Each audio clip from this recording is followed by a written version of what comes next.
Le secteur médical est un business à part entière. Les Américains l'ont prouvé, mais on l'observe désormais partout et on en est convaincu. On peut se poser la question de savoir, par rapport au flou sur la réponse mondiale concernant la recherche génétique et concernant la biotechnologie, par rapport au flou qui en a découlé, les produits qui en sont dérivés et les solutions apportées dans toutes les nations. On peut observer que ces sources de revenus, on peut se poser la question, la confusion et le doute, les questionnements que cela a engendré, tout ça est-il très honnête? Pour moi, il est clair que non. Mais on préfère regarder à côté, car ce serait plus simple, vu qu'on a déjà assez de problèmes, ou par paresse, ou alors on est fataliste parce que c'est une obligation légale. Cependant, les enjeux sont plus importants que l'on peut le croire. Ce n'est pas simplement la vie de l'homme qui serait en jeu ici. Là, on se pose la question de savoir, doit-on faire confiance à l'homme ou à Dieu?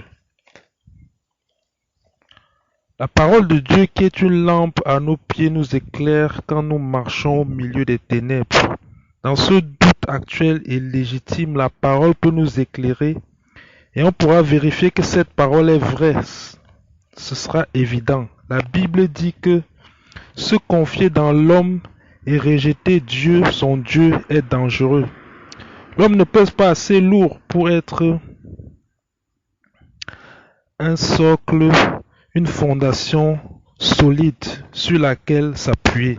Tandis que Jésus est ce socle sur lequel s'appuyer. C'est ce roc, c'est lui la parole qui s'est faite chair.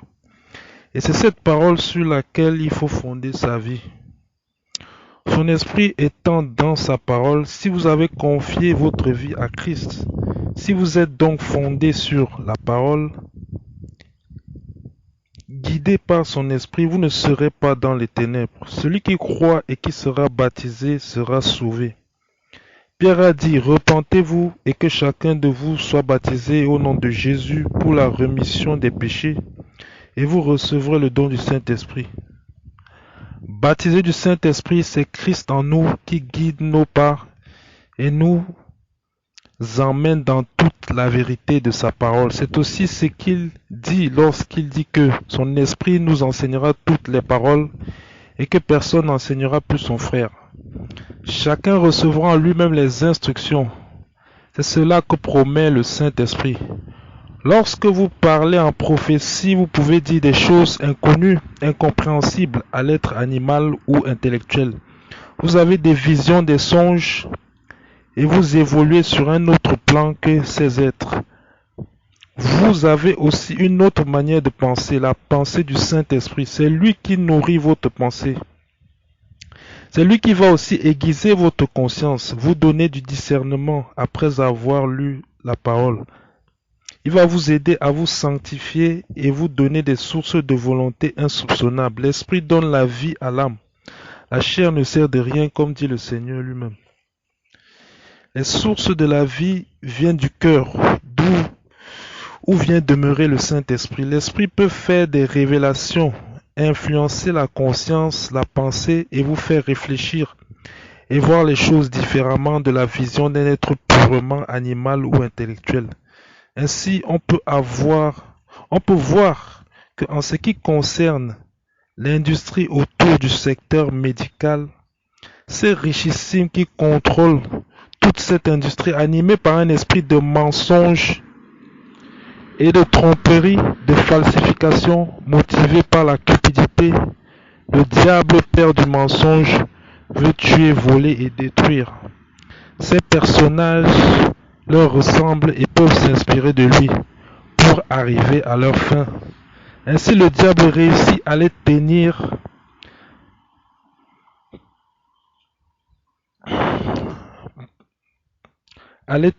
pour l'accomplissement de ses propres desseins à cause de leur passion charnelle.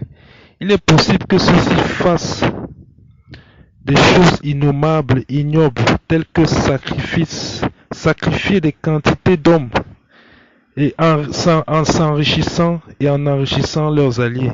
C'est pour ça que les protocoles et précautions d'usage n'ont pas été respectés et personne ne dit rien, car ils ont avec eux toutes les puissances mondaines, donc les autres ne peuvent que subir. Or Jésus, qui est le Seigneur du ciel et de la terre, règne et reste sous contrôle. Tout a été prophétisé dans la Bible. Convertis-toi maintenant pour ne pas ou ne plus être surpris par les événements et surtout pour ne pas être confus quand il viendra pour châtier ses ennemis et juger le monde.